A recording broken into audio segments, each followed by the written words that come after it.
Bom dia, meus irmãos. Todos me ouvem tranquilamente aí? Conseguindo me ouvir? Então, bom dia a todos. Aqui eu ainda não tive a oportunidade de cumprimentar. Graça e paz em nome do nosso Senhor Jesus Cristo, né? Hoje nós temos esse privilégio de compartilhar mais uma porção da palavra de Deus com os irmãos, que é a continuidade do nosso estudo ali no capítulo 30 de Isaías. Domingo passado nós tivemos a oportunidade de estudar os versículos que iam até ali 26, 18 a 26, em que nós víamos a promessa de redenção do nosso Deus, porque os textos são sempre assim de Isaías. Vários professores já falaram isso aqui para os irmãos. Ele sempre apresenta um tempo de juízo e um tempo de bênção, de misericórdia, de bondade para com esse povo. E nessa parte que nós vamos estudar agora, é exatamente a continuação, mostrando o julgamento da Assíria, que era um dos grandes algozes do povo judeu ali de Israel, e a gente vai ter oportunidade disso. Então, nesse texto, a gente continua vendo essa promessa de redenção de Judá com a destruição da Síria, e mostra exatamente que o juízo de Deus não é só com relação ao seu povo, e sim também com aqueles povos que estavam ali, que eram muitas vezes instrumentos do juízo de Deus. No caso aqui, a Síria, nós estudamos, nós temos a Babilônia também, e agora Deus mostrando aqui por meio do profeta Isaías que ele também traria povo, aquele povo que, na verdade, trouxe juízo ao povo de Israel, que foi o povo da Assíria. Outra coisa interessante é lembrar que muitas vezes o povo de Deus ele confiava nas suas próprias capacidades ou nas capacidades alheias, ao invés de confiar no Senhor dos Exércitos. Nós vemos que por várias vezes o povo de Deus tentava fazer aliança, especialmente com os egípcios, mas o texto aqui vai mostrar que o verdadeiro libertador, o responsável pela libertação do povo, pela redenção do povo, não seria nem eles mesmos, nem os próprios judeus, e nem os egípcios, com quem muitas vezes eles queriam fazer algum tipo de aliança, né? Isso era transmitido aos judeus e muitas vezes os judeus realmente não entendiam isso, né? Não havia sucesso naquela mensagem, na transmissão, né? Outra coisa, como eu já falei, eles estavam muitas vezes fascinados com as suas capacidades militares, de autodefesa, com muros, com exércitos, confiando nisso em outros exércitos, como eu já citei, os dos egípcios, e Deus vai mostrar que não é nada disso. Na verdade, eles deveriam confiar em Deus, naquele que era a verdadeira fonte de todo poder, aquele que é o Senhor da história. E uma coisa bem interessante que a gente também, e eu faço essa introdução para que os irmãos, à medida que a gente for fazendo a leitura, a gente possa ter uma ideia do que acontece ali.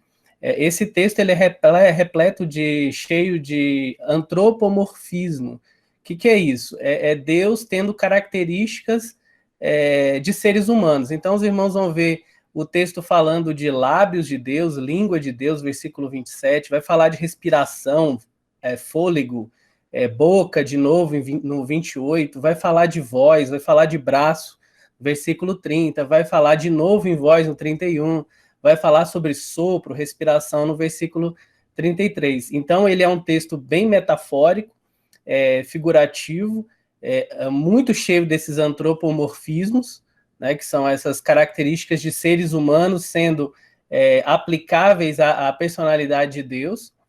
E, por último, esse texto também vai nos mostrar que o Senhor é o Senhor da história.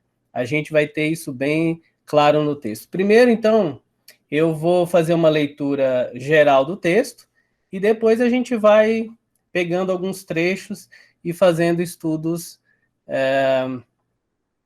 centrados nesses textos. Os irmãos conseguem ver aí?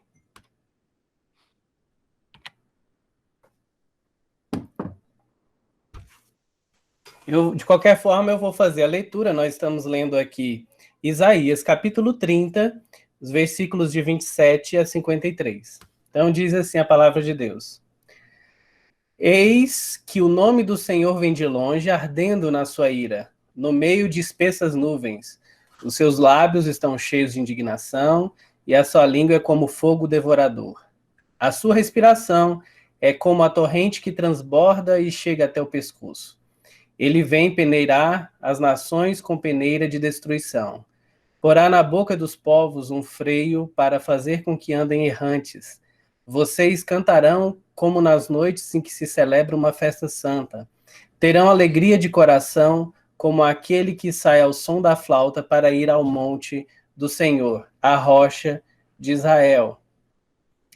O Senhor fará ouvir a sua voz majestosa e fará ver o golpe do seu braço, que desce com indignação de ira, no meio de chamas devoradoras, de chuvas torrenciais, de tempestades e de granizo, porque a Síria ficará apavorada com a voz do Senhor, quando ele a ferir com o seu bastão. Cada pancada castigadora que o Senhor lhe der com o bastão será o som de tamboris e harpas. Ele combaterá, desferindo golpes contra eles, porque há muito está preparada a fogueira, sim, preparada para o rei. Ela é profunda e larga, com fogo e lenha em abundância. O sopro do Senhor, como torrente de enxofre, a acenderá. Então, esse é o trecho da palavra de Deus que nós temos para estudar nos dias de hoje. E a gente, logo de cara, como eu disse para os irmãos, é interessante que nós vamos dividir, esse trecho ele é dividido em 3 estrofes, né?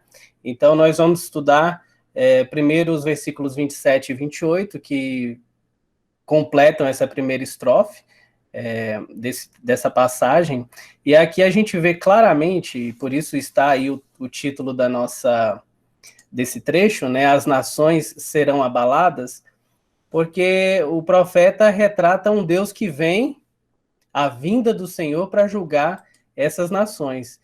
Então ele já começa dizendo: eis que o nome do Senhor vem de longe. Então isso dá uma ideia aí de que o Senhor já está chegando para trazer juízo, e agora juízo para esse povo assírio, não agora para o povo judeu, muito pelo contrário. O texto vai nos mostrar que ele vai fazer com que esse povo que está debaixo da proteção dele celebre essa vitória que ele vai ter, que o povo vai ter, mas a gente vai ver isso mais à frente. Então a gente vê aqui esse julgamento, então as nações estão sendo abaladas, e ele começa com essa expressão muito forte, e o nome do Senhor. Veja que o texto não está dizendo o Senhor dos Exércitos, Deus o Senhor dos Exércitos, como geralmente é bem comum em Isaías. Ele usa bastante essa expressão, o Senhor dos Exércitos, mas ele menciona aqui o nome do Senhor. Isso tem um sentido, isso tem um porquê. Quando o texto fala aqui em que eis que o nome do Senhor vem de longe, ele quer nos trazer uma ideia de que Deus é um Deus que se revela. Deus é um Deus que é conhecido pelo seu nome. Ele não é um Deus que está escondido, que ninguém sabe quem é. Ele é um Deus que coordena a história, comanda com seus decretos, com a sua vontade, e ele é atuante ali. Então ele usa o seu próprio nome, ele se faz conhecido dos homens, né? Outra coisa bem interessante que a gente já percebeu, aí no versículo 27 e 28, é que ele utiliza bastante essa linguagem antropomórfica, né? Então ele fala dos seus lábios, a sua língua. Isso também tem uma função, que é a função de mostrar que ele está totalmente envolvido, né? O Senhor está, vamos dizer assim, né? Utilizar essa expressão, ele está de corpo e alma envolvido na história da humanidade, e ele atua de maneira ativa, não é um ser passivo que simplesmente observa a história transcorrer. Ele não é aquele relojoeiro, o grande arquiteto que dá a corda no relógio, constrói o relógio, dá a corda e deixa o relógio funcionando. Ele é um Deus que atua de forma ativa na história. Então, quando nós vemos essa linguagem antropomórfica aí, de falando os seus lábios, a sua língua, isso também nos traz a ideia, né? E quando nós vemos essa expressão vem de longe, como uma tempestade, né? E quando o autor, eu lendo alguns comentários aqui, eu entendi bem esse trecho. É muito bonito isso. Porque quando você vê uma tempestade, para o observador, você primeiro vê aquele ruído, você começa a ver os sinais, a perceber os sinais de forma distante, você vê aquela tempestade se aproximando, aquela chuva vindo, e de repente ela vai e toma conta de tudo, né? Repentinamente ela vai e toma conta. Então a figura quer trazer essa ideia, né? Que o Deus, a ira de Deus, e aqui ele fala bastante em ira, né?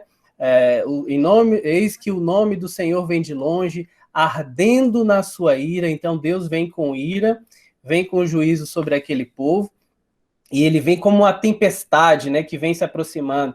A figura imediatamente que veio à minha mente são aquelas tempestades de areia no deserto, né? Elas vêm, você começa a ouvir o ruído, aí daqui a pouco aquela areia toma conta do deserto e cobre tudo, e ninguém enxerga mais nada, mal se consegue respirar.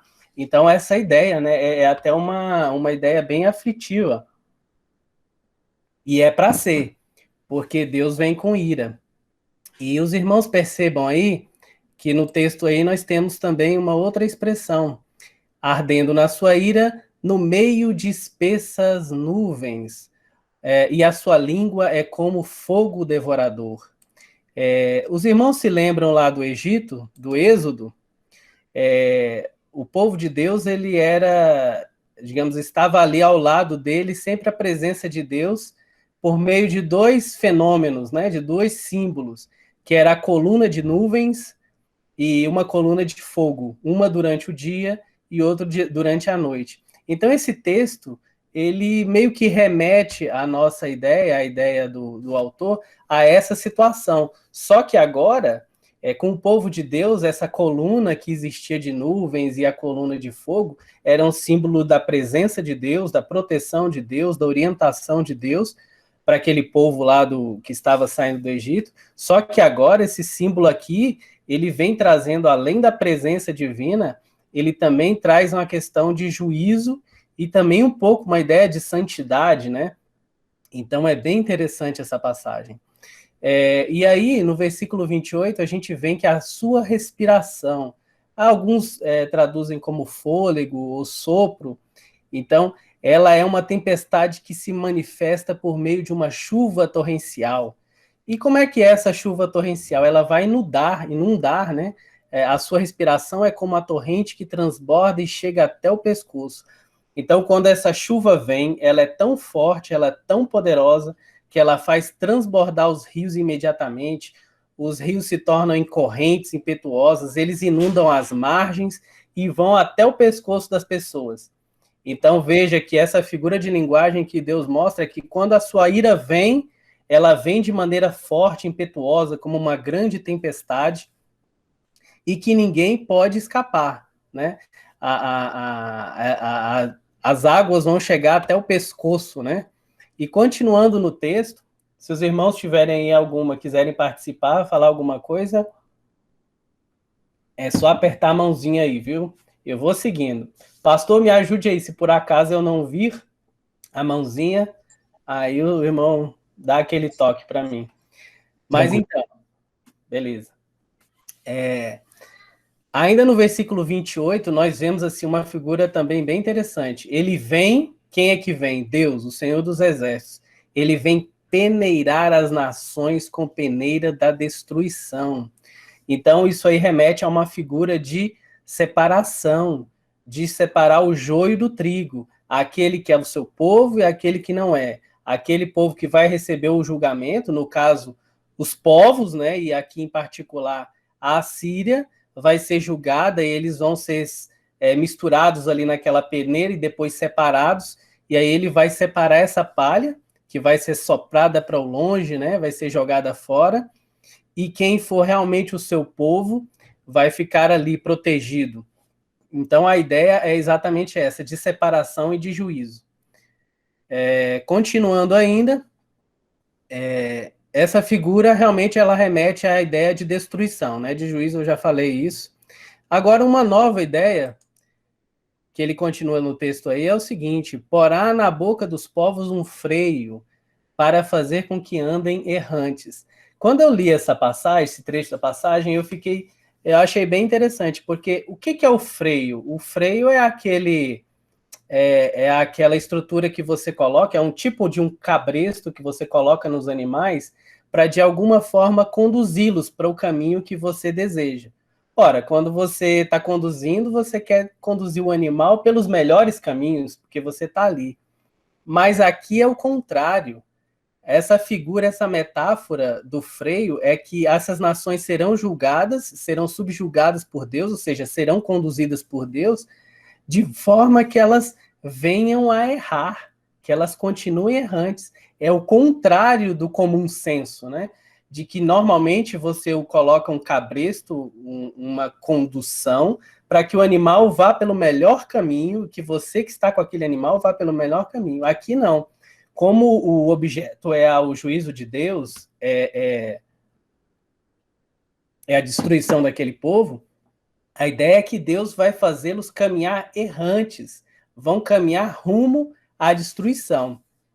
Eles vão mergulhar realmente na ruína.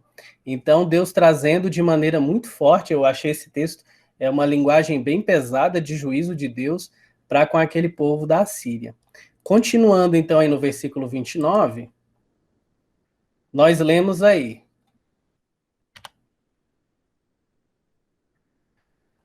aí nós já passamos para um outro momento do texto. Aqui é uma outra estrofe, em que a gente vai falar sobre a festividade de Judá e a fúria do Senhor. Diz assim: vocês cantarão como nas noites em que se celebra uma festa santa, terão alegria de coração como a daquele que sai ao som da flauta para ir ao monte do Senhor, a rocha de Israel.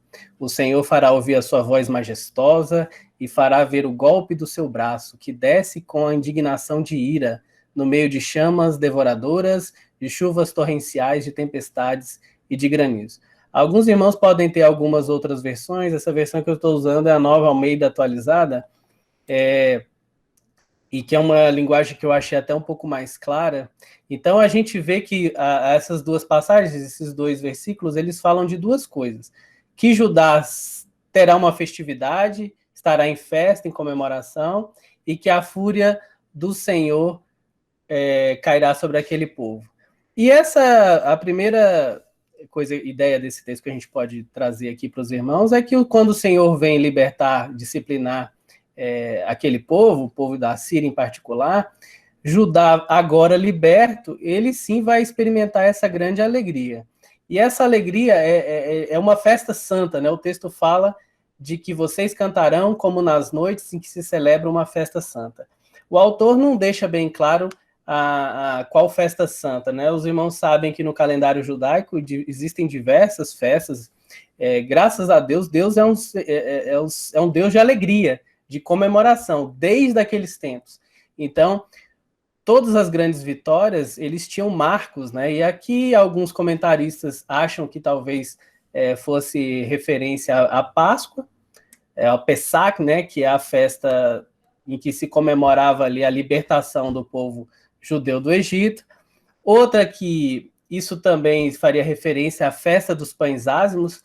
Festa dos pães ázimos era uma festa que precedia a Pessach, né, que é a Páscoa, em que o povo passava ali uma semana comemorando também a saída, e assim ali era uma festa muito comemorativa, era de muita alegria, porque a Páscoa em si, a Pessach, ela tem uma questão de muita memória, a questão da tristeza, mas também da felicidade, então ela é mais contemplativa.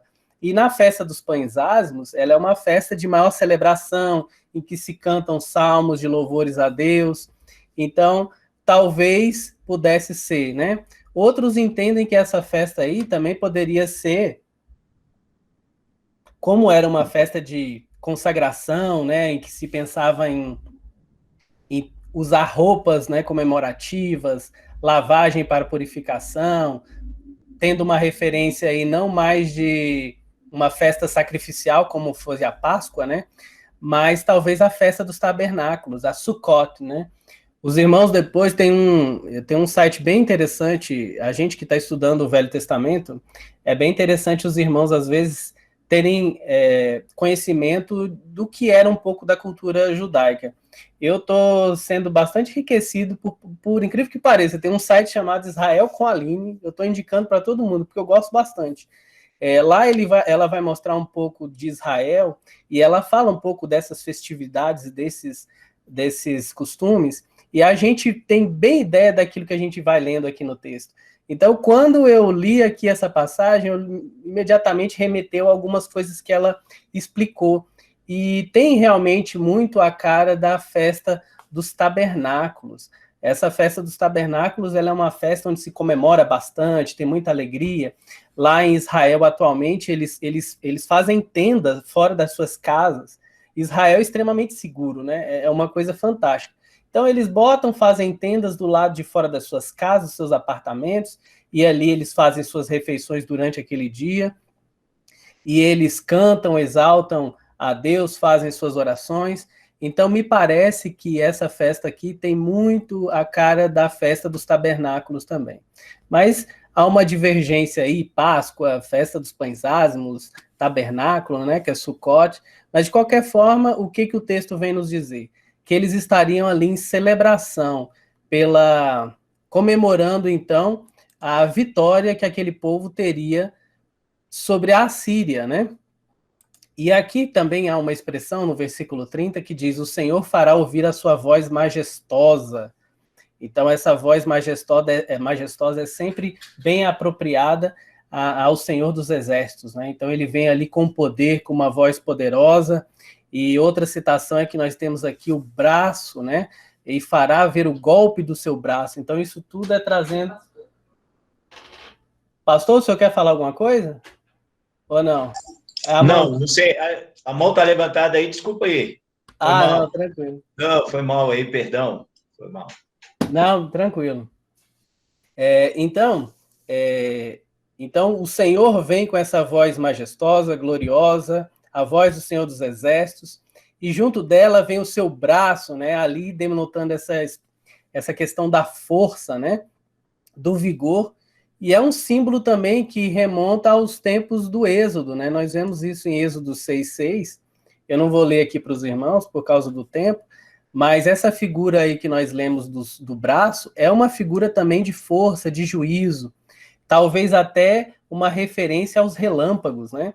Os irmãos conhecem, lembram um pouquinho de mitologia greco-romana, Zeus ele usava os seus raios para trazer muitas vezes punição sobre a terra, ele jogava e usava o seu braço com força e lançava aqueles raios à terra para trazer algum tipo de punição para o povo. Meio que parece que é uma ideia, né? Parece uma ideia parecida aqui, né? De Deus com o seu braço trazendo ali, denotando força, trazendo juízo sobre aquele povo. E ele faz isso com indignação de ira, no meio de chamas devoradoras, de chuvas torrenciais, de tempestades e de granizo. Os irmãos veem que é uma linguagem bem de juízo, bem apocalíptica, remonta também até as pragas do Egito, a gente vê muito disso aqui, né? Da ira de Deus descendo para com aquele povo.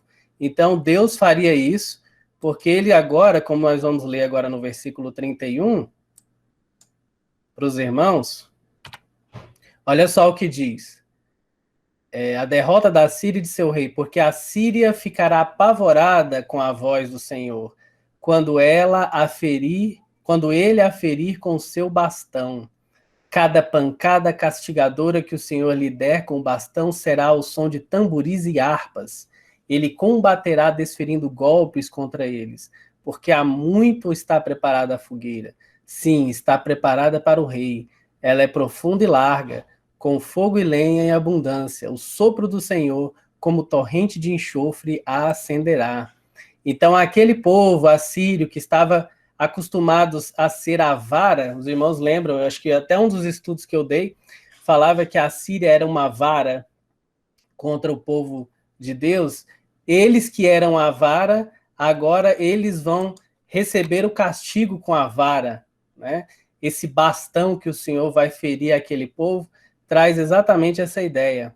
Então, com essa ira, o povo da Síria ficará abalado. Fica bem claro aqui, então, que esse castigo é bem específico agora para eles, né? A gente começou o texto falando de modo geral, o Senhor com a sua ira, com o seu juízo, com o seu poder, trazendo todo esse mal às nações que estavam ali longe da sua vontade, e agora ele torna isso mais um pouco específico para a Síria, quando nesse versículo 31 ele fala, porque a Síria ficará apavorado com a voz do Senhor. Então a gente já falou da vara, né? E isso, cada golpe vai doer bastante, então o Senhor está disciplinando a Síria, e isso é feito ao som de tamborins e harpas. Isso é uma figura bem interessante, me chamou a atenção, que tudo isso que acontecer, no meio de toda essa ira, de todo esse julgamento, de toda essa violência, se a gente pode até falar assim, tudo isso vai ser feito ao som de tamborins e harpas. Mas por que isso, né? A gente tem algumas ideias. Primeiro, essa ideia pode se referir ao que nós temos lá em Crônicas, quando da derrota que Josafá desferiu contra os edomitas, está lá em 2 Crônicas 20, 13 a 30, especialmente o versículo 28, nós vemos ali Deus destruindo os edomitas e sem o povo de Israel levantar uma palha. Então, o povo não teve que fazer nada. Me parece que a ideia também é um pouco aqui. O Senhor, por si só, vai trazer juízo sobre aquele povo e o povo de Deus vai só se alegrar com aquilo. Ele vai só comemorar a vitória de Deus sobre todos aqueles povos que um dia trouxeram castigo sobre o povo de Judá. Isso é uma ideia. Outra ideia também é a ideia de consagração. Alguns autores trazem essa ideia de que no meio dessa batalha, quando nós vemos aqui Deus castigando aquele povo e queimando, né, desferindo golpes, no versículo 33, ele vai falar de fogueira, e a gente vai detalhar isso um pouquinho mais na frente. Isso remete à figura de um sacrifício. Então é como se aquele povo assírio estivesse sendo destruído e isso fosse um louvor a Deus. Existe também essa ideia entre os comentaristas de que essa ira de Deus se abatendo, esse juízo de Deus se abatendo, isso também traria uma linguagem de sacrifício daquele povo em comemoração ao verdadeiro Deus, né? Mas, de uma forma ou de outra, o que acontece é que Deus realmente traria sua ira sobre eles, e isso seria motivo de comemoração para aquele povo de Judá, de Israel, que tanto sofreu na mão da Assíria. Assíria, Babilônia e outros povos, né? E aqui no versículo 33, os irmãos veem agora a figura do fogo. Por isso que é muito complicado quando a gente vê hoje as igrejas pedindo ao Senhor para descer fogo e coisas do tipo, porque se a gente vê a linguagem bíblica e a gente começa a estudar a Bíblia como um todo, especialmente no Velho Testamento, a gente vê que o fogo está ligado a juízo de Deus, a condenação, né? Então, quando a gente pega fogo, que desça fogo sobre as nossas cabeças, isso é muito preocupante, porque você está trazendo ira sobre a sua vida, né? E aqui no versículo 33 nós lemos, porque há muito está preparada, deixa eu aumentar aqui de novo, há muito está preparada a fogueira, sim, preparada para o rei. Ela é profunda e larga, com fogo e lenha em abundância. O sopro do Senhor, como torrente de enxofre, a acenderá. Então o exército assírio será destruído pelo fogo. Como será o fim do mundo, né? O fim do mundo, que é o juízo final, em que né, esse mundo que nós vivemos hoje será julgado, ele será julgado em fogo, ele passará pelo fogo. Então, aqui os assírios vejam que Deus é coerente durante toda a Bíblia. Aquilo que ele fazia no Velho Testamento, ele é coerente no Novo Testamento, tudo existia um porquê, existe toda uma simbologia, Deus se mostra cada vez mais, né, à medida que a gente vai do Velho para o Novo, ele vai se revelando. Mas no Velho Testamento a gente já vê essa linguagem. Então a gente vê aqui que esse povo assírio vai ser destruído pelo fogo. O Senhor separou um lugar para ele. Aqui na minha versão está a fogueira. Para alguns aparece lugar de incineração. Sabe qual é esse lugar? Eles chamavam de Tofete.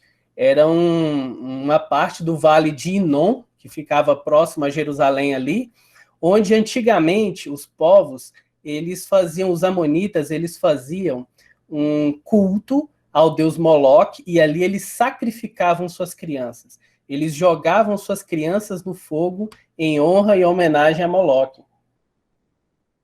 Então o profeta Isaías traz aqui, ó, está preparada essa fogueira aí, ó, é Tofete, é esse lugar ali, possivelmente, no Vale de Inom, que fica perto de Jerusalém, onde os povos, antigamente, os edomitas, iam ali e sacrificavam com fogo.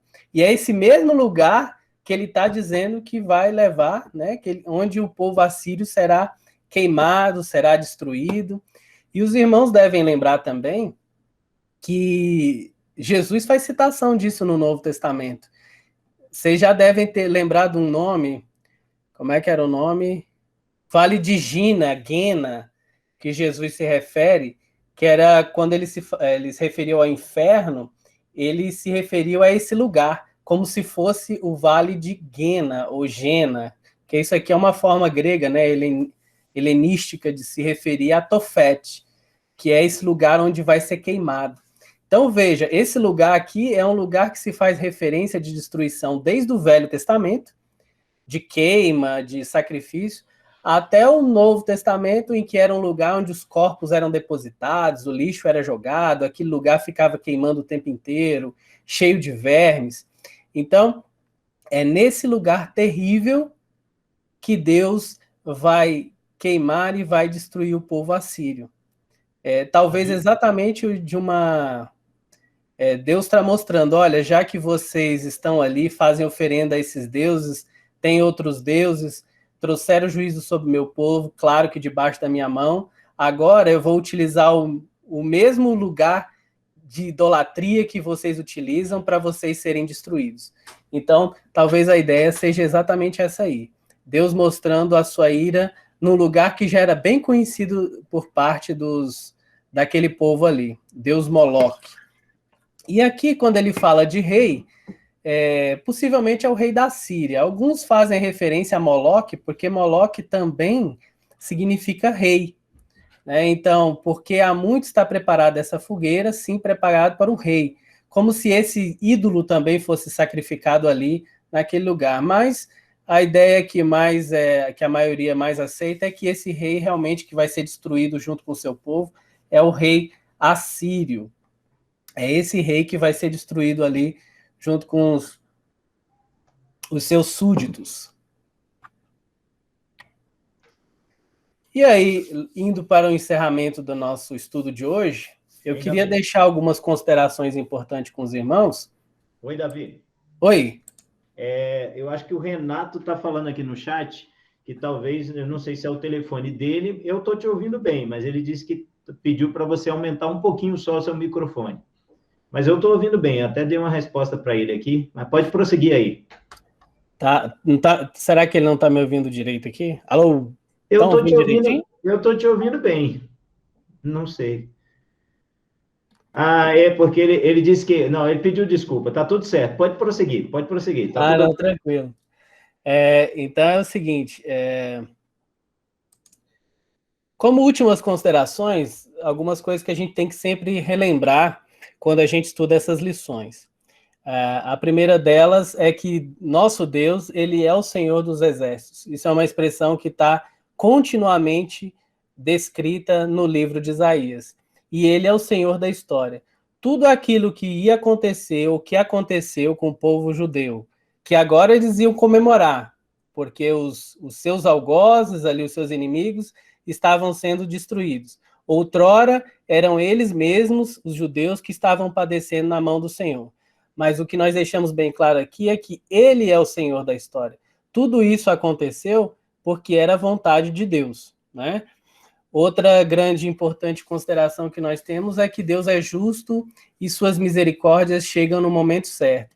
Então, assim como nós já estudamos que existe um momento em que semeia-se, planta-se, prepare a terra, depois você colhe, né? Existe também um momento em que aquele povo ele teve que ser punido para ele entender que realmente tudo aquilo que eles tinham, eles deviam a Deus e não a eles mesmos. Era uma lição que nós trazemos, é uma lição que nós trazemos para nós mesmos, porque muitas vezes nós confiamos em nós, confiamos em outros e não confiamos em Deus. E esse povo aqui, que era o povo de Israel, às vezes depositava sua confiança em si mesmo, às vezes depositava sua confiança, como a gente viu aqui, nos egípcios, em textos antigos, em outros povos, e por isso Deus trazia castigo sobre aquele povo. Então Deus é justo, ele faz as coisas de maneira justa, mas também as suas misericórdias são infinitas, são infindáveis. Mediante o aprendizado desse povo, ele vai e se volta para esse povo e trouxe prosperidade, traz alegria, aquele povo vai poder se alegrar.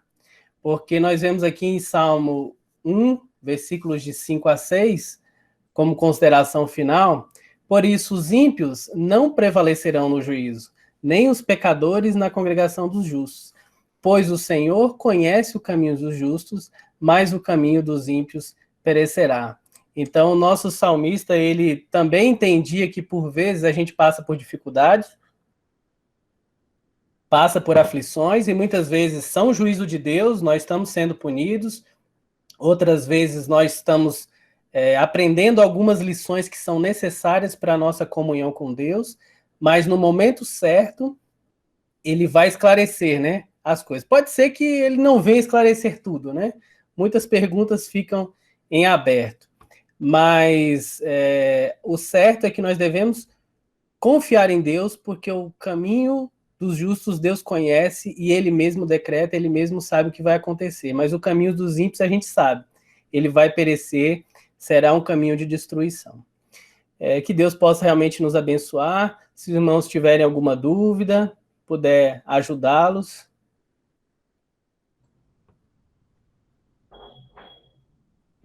Quiserem fazer algum comentário também a respeito do texto, fiquem à vontade.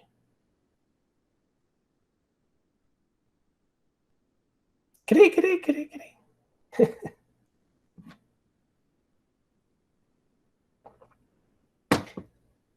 Olha lá, se não temos, então eu devolvo a palavra ao pastor, né? Mas estou aqui. Muito, muito bom, rapaz. Depois você podia divulgar aí o site que você fez referência. Como é que é? Israel com a Aline? Eu não entendi. Israel com a Aline, no YouTube.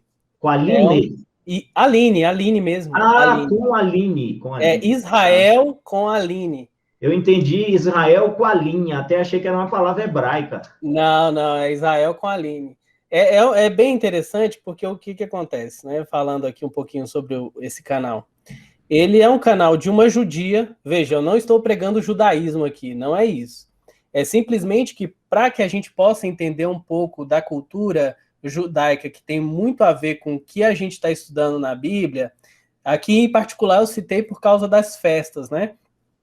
Mas alguns costumes e tradições, nesse canal, ela, como é uma brasileira judia que mora não sei quantos anos, 11 anos, 12 anos já em Israel, ela mostra um pouco da cultura, então ela vai mostrar um pouco dessas festas, vai mostrar os lugares, né, por onde a Bíblia narra os eventos, e é fantástico ela mostrando Jerusalém, porque ela é